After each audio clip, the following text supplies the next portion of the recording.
membayangkan ini dengan lebih dalam.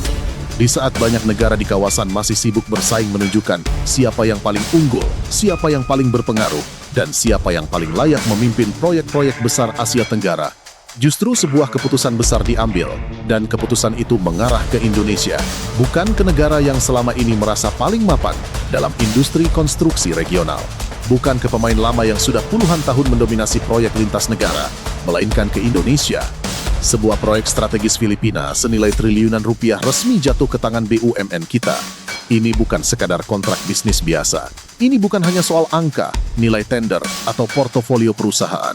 Dampaknya jauh lebih luas. Dampaknya menyentuh peta pengaruh Asia Tenggara. Dan jika ditarik lebih jauh, ini bisa menjadi titik balik keseimbangan kekuatan infrastruktur di kawasan. Pertanyaannya kemudian menjadi semakin tajam. Kenapa mereka memilih Indonesia? Apa yang mereka lihat? Dan yang lebih sensitif lagi, siapa sebenarnya yang paling dirugikan oleh keputusan ini? Di tengah persaingan proyek infrastruktur Asia Tenggara yang semakin sengit dan kompetitif, Filipina membuat langkah yang benar-benar mengejutkan banyak pihak.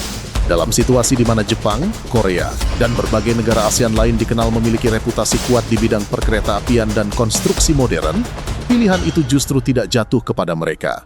Filipina memilih Indonesia sebagai kontraktor utama pembangunan stasiun dan jalur kereta strategis mereka.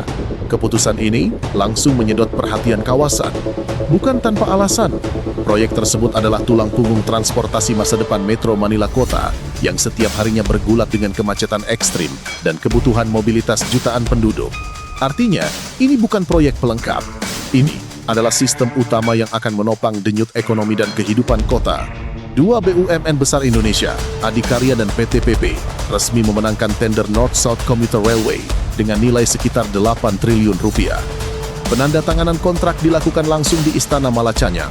Simbolismenya sangat kuat, itu menegaskan bahwa proyek ini adalah prioritas nasional Filipina.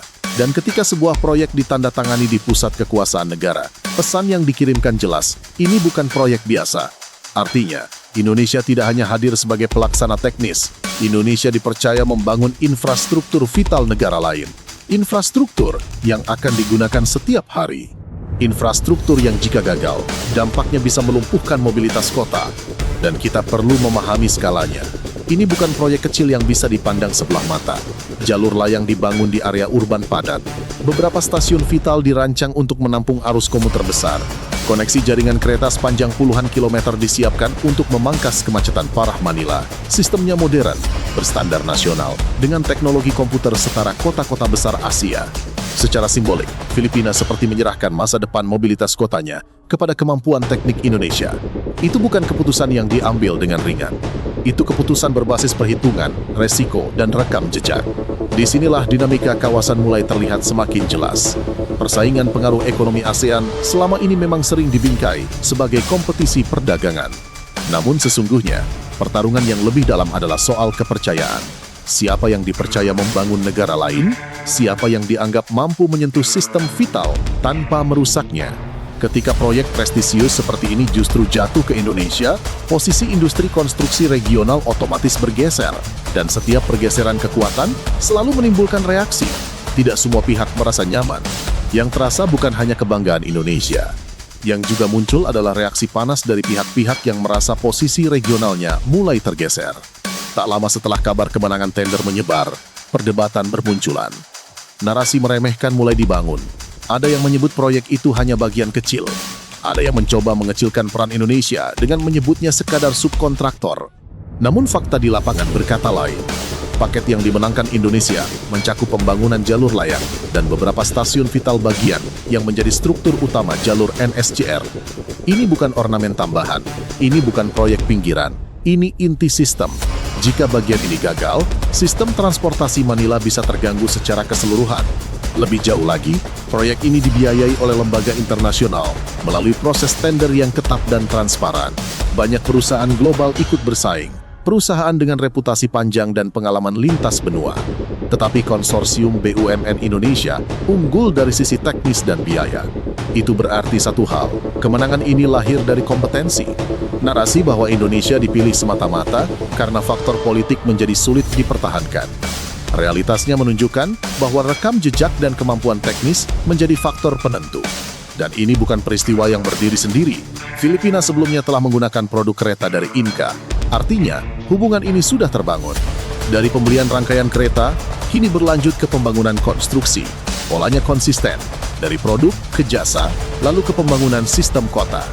Di titik ini, isu berubah level. Ini bukan lagi soal siapa mendapatkan proyek. Ini soal siapa yang mulai memimpin arah industri konstruksi regional. Filipina tidak sedang mencari kontraktor murah. Mereka mencari mitra yang terbukti mampu mengelola sistem transportasi padat seperti Jakarta. Pengalaman Indonesia membangun LRT, MRT, hingga jalur layang perkotaan menjadi referensi nyata. Semua itu bukan teori, itu sistem yang sudah berjalan.